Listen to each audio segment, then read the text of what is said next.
Kita teruskan dengan soalan seterusnya. Question number 9. Given figure 5 shown in figure with a 6 microfarad capacitor. Okay, we are given 6 microfarad capacitor charged through a resistor of 2 mega ohm using a battery. And then the resistance of the micrometer is negligible and the resistance of the voltmeter is high. Okay, switch S is then closed. So ini closed means the circuit is connected. Okay, the circuit is connected. What is the potential difference of the battery when the switch S is closed and the capacitor is fully charged to 4.8 times 10 to the power of negative 5 coulomb. Okay, ini dia punya charge. So basically kita ada nilai Q. Ni adalah nilai C dekat atas ni. Okay, dekat sini ada nilai C and then ada nilai Q. So kita boleh cari dia punya voltage by using this equation. Q sama CV. So kita dapat voltage across the capacitor 8 volt. Okay, and then B, calculate the current when the switch S is closed and sketch the graph of microammeter reading current I against time. Okay, so by using this equation Ohm's law yang korang belajar dekat sekolah, V is equal to IR. So korang dapat dia punya nilai resistor. Okay, resistance. Korang boleh dapat dia punya nilai current I. Okay, korang boleh dapat nilai current dia. So sama dengan 4 times 10 to the power of negative 6 ampere. Alright, current across resistor. And then we're going to sketch the graph for I against T for charging capacitor. So since that circuit is charging capacitor, means the graph of current is bentuk dia macam ni lah, graph of current. So dia decreasing. Okay, alright. So current akan decreasing. Kenapa decreasing kan? Sebab untuk current is a moving charge. Means when the capacitor is charging, alright, dia charging, so mula-mula kan dia kosong.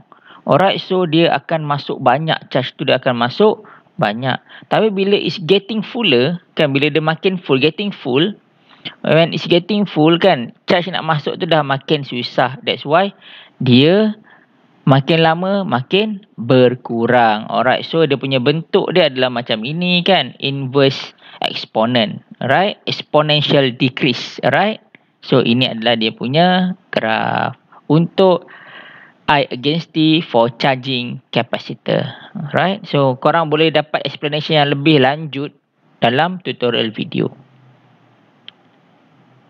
So I'm moving on to the next question. Question number 10.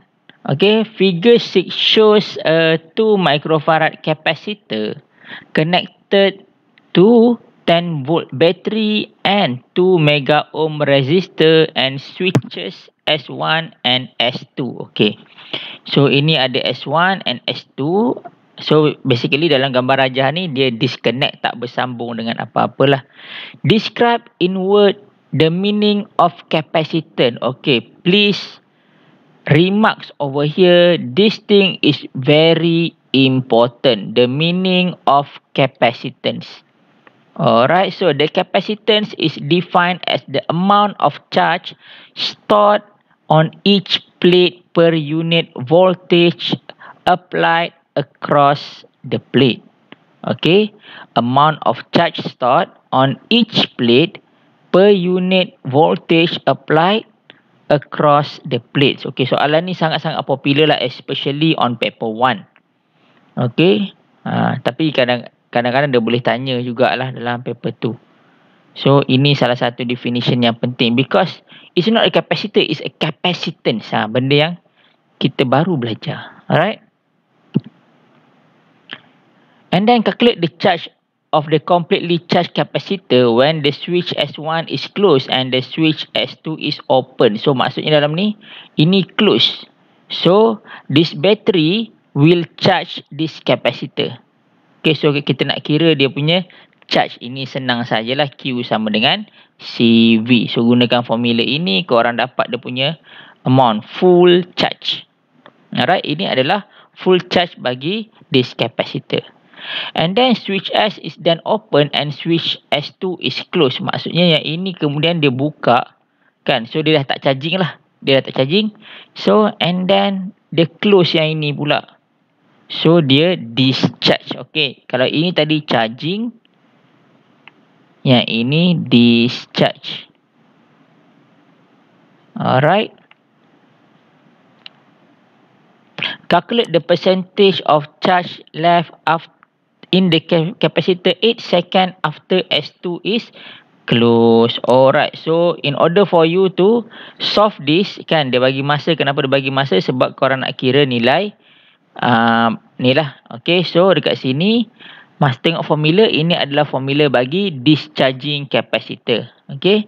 Discharging capacitor. Ingat korang kena tahu. Dia punya proses sama ada charging ataupun discharging. Untuk korang gunakan formula yang betul. Formula tak payah hafal. Tapi korang kena tahu formula ini untuk charging ataupun discharging. Alright. So, korang akan dapat dia punya value sebanyak ini. So, nak kira percentage. Kan. Macam inilah kira percentage, bahagikan darab 100%. So after 8 second, the percentage of battery left after 8 second. Bukan. Ni bukan battery It's not battery. The percentage of charge inside capacitor. Charge inside capacitor. Okay, left after 8 second. It's not a battery. Battery is kind of different. Walaupun dia behave lebih kurang sama, tapi dia ada perbezaan dengan capacitor. Alright. Sebab battery dia ada, nantilah korang akan belajar, battery dia ada internal resistance. Capacitor dia tak ada internal resistance. Okey, itu benda yang perbezaan yang besar antara bateri dan capacitor. So moving on to the next question. Okey, kalau korang tengok nombor soalan dia macam lompat-lompat sikit. Kenapa? Sebab dalam tutorial tu dia tak berapa susun. LO 2.2 kan, ini untuk question number 15. So aku akan susun rearrange balik soalan ikut dia punya learning outcome. Okey. So question number 15.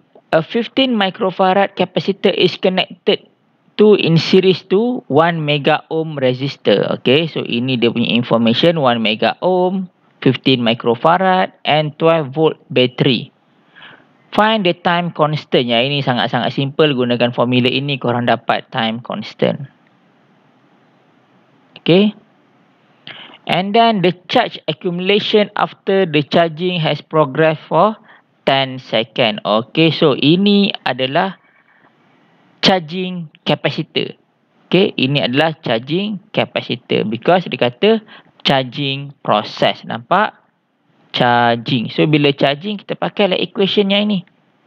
Ni equation dia untuk charging capacitor. So, kita nak cari charge. So, after 10 second, kita dapat this value. Alright. So, faham Okay, so in order for you to solve equation related to charging and discharging, kan, benda-benda yang penting yang korang kena tahu. Okay, first, this value. Okay, korang kena pastikan korang ada nilai time constant. Okay, and then, since you have known this, kan, so bila korang dah tahu benda ni, kan, korang boleh gunakan dua equation ini untuk charging and discharging. Okay, so kau tengok dalam lita tu, kan, dalam soalan tu apa dia punya condition? Is either charging or discharging. So kalau kau charging, kau gunakan equation bagi charging. Kalau katakan discharging, gunakan equation bagi discharging. Alright, itu sahaja.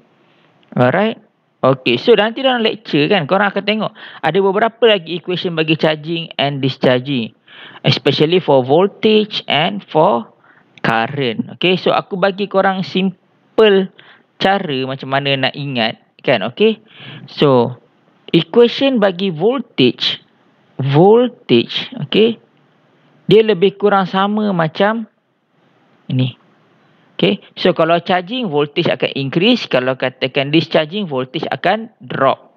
Okay, so equation dia sama, cuma dia gantikan nilai Q kepada V lah. As example for charging, dia akan tulis sebagai V is equals to V naught 1 minus E negative T over RC. Okay, so macam itu. Tapi untuk current, okay, for current I, kan, dia punya equation dia is always decreasing. So, current is always I naught E negative T over RC for either. So, I is equal to I naught E negative T RC for either charging or discharging. Okay. Untuk current, equation dia sama saja. Kan? So, they always decrease. Doesn't matter whether it's charging or discharging. It's just a matter of the charge is moving into the capacitor and the charge is moving out from the capacitor. Alright. So, for you, in order for you to rasa macam nak dapatkan penjelasan lebih jelas, tolong tengok lecture video. Alright, tolong tengok lecture video. So, korang boleh nampak mungkin ada animation dekat situ kan. Alright. Okay, so that's all for today. Thank you everybody. Assalamualaikum warahmatullahi wabarakatuh.